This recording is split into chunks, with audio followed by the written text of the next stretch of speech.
So basically, this comes down to 4 components. We have V, which stands for visualize, E, which stands for equation, P, which stands for procedure, S, that stands for solution. Some people say S stands for sentence. But again, when most kids, or not most kids, when a lot of kids, when they see a problem like this, they see a problem that looks like it's a paragraph long, and sometimes they can be hard to read, they can be hard to decipher. So a lot of them just kind of focus on the numbers themselves, and maybe they don't pay as much attention to the language as we'd like them to. And this is designed to make sure they pay attention to the language. Now, typically, the first time they're seeing a problem like this in class, they're not even seeing the numbers. They're covered up. So that means they have to look for the important keywords. What's happening in the story of the problem? Who's involved in the problem? What is the question that they are being asked, which is a really, really big part of problem solving when it comes to math, and also, especially when we were talking about OSAS and taking a test where you have to solve big, complicated problems like this. You have to be able to answer the question, not just solve math. So if I were to solve this problem using Veps, the first thing I would do is I would read the problem.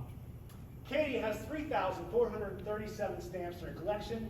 Steve has 942 stamps in his collection. How many stamps do Katie and Steve have in all? Now, like I said, the first time I'm reading this with the students, they're not seeing the numbers. They can only see the words. That way they have to focus on the language of the problem. After that, we go through and say, are there any key words here? Kelby, do you see any key words that show you what kind of operation this is going to be? In all. In all, what does that mean? Addition. So, you want to make sure they're focusing on those key words. And we're trying to focus on teaching them those key words throughout the year so they know exactly what to look for when they're reading a problem like this. The other thing is we want to make sure they know what the question is, because that's going to come up in just a little bit. Katie probably should do the whole question. How many stamps do Katie and Steve have in all? At this point, we go to here, the visualize. This is where we would have the students draw a quick sketch of what's happening in the problem. Today in 4th grade, we solved a problem about, an addition problem, about carnival fair tickets. So some of the kids drew pictures of rides and roller coasters as well as tickets, because that's what the problem was talking about. This one, I see I have 2 people. I might draw a couple of stick figures. Might give them a label, S for Steve, K for Katie. And they have stamps. A stamp. As you can see, thank you. Am I switching out? Yeah, that was nice. All right. Thank you for tagging in. As you can see, I'm no Rembrandt, but you don't really need to be. It's all about making sure you understand what's going on with the problem.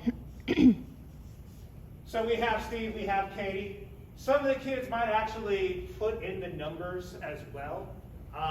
Some of them might just focus on the image themselves so they see what's happening in the problem.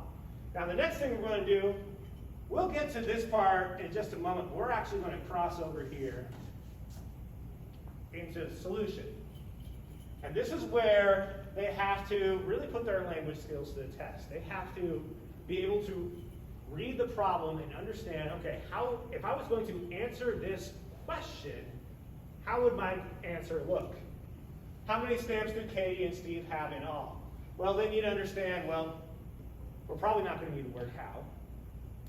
Probably not going to need a question mark. So this is where we are restating the question in our answer. We say something like, they have, or Katie and Steve have, or something along those lines. We're going to write Katie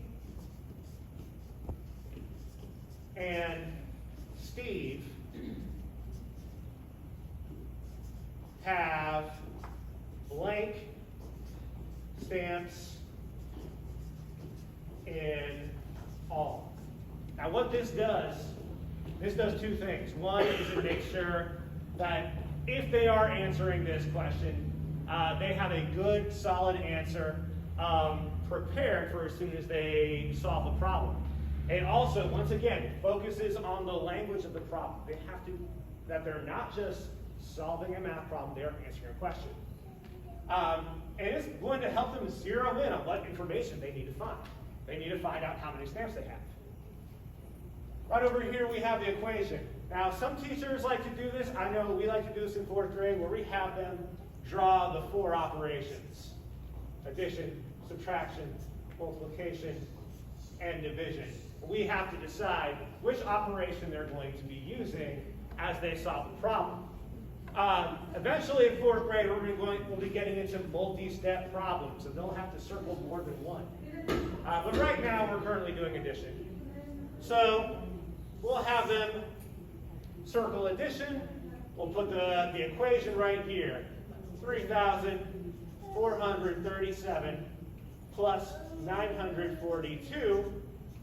And one of the things we're emphasizing, we want to teach them about variables right now. Variables are something they'll see a lot when they're in middle school and high school, but if they understand what a variable is, for those who don't, those who don't remember their middle school and high school math, a variable is a number, or a letter that you use in place of a number.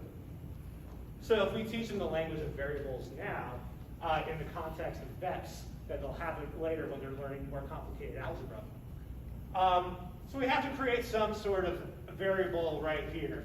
I always like to go with whatever noun the story is about. So since it's about stamps, I'm going to say S for stamps. 3,437 plus 942 equals S. So now that we have all this in place, this is where the kids get their opportunity to shine. Right over here, the procedure. And this is where they're going to solve the problem. Every teacher has their own different way of doing the procedure. My personal way in my classroom is I will give them 2 minutes, and I'll say to them, you are not allowed to say I'm finished, you're not allowed to say I'm done. Once you solve it one way, you have to try to solve it another way. Try to show them as many different strategies as you can. I have a little saying I say with my 4th graders, there are hundreds of different ways to solve any math problem. You have to find the one that works for you. So I could go standard algorithm here, but I think I'm actually going to switch it up and do expanded form. I'm going to write both of these numbers in expanded form. 3,000 plus 400 plus 30 plus 7. And then this one as well, 900 plus 40 plus 2. This is another strategy for addition that you might see your students try, where they break out each number by place value and add each individual place value together. 7 plus 2 is 9. 30 plus 40 is 70. 400 plus 19, or plus 900 is 1,300. And then 3,000 is 3,000. I'm going to add all that together and get 4,379. Now that I have that, I'm going to place this right here in my solution, 4,379. And this is what the final product is going to look like. So, like I said, math problems, when you read a math problem, especially when you're 3rd, 4th, or 5th grade, it looks like a big paragraph. And sometimes it's hard for kids to get past the language, and sometimes they just focus on those numbers. What we want to do here is make sure that they have a good framework to be able to read the problem, understand the language, and solve it in more than one different method and more than one different strategy. All right, that's all I have for you. Woo!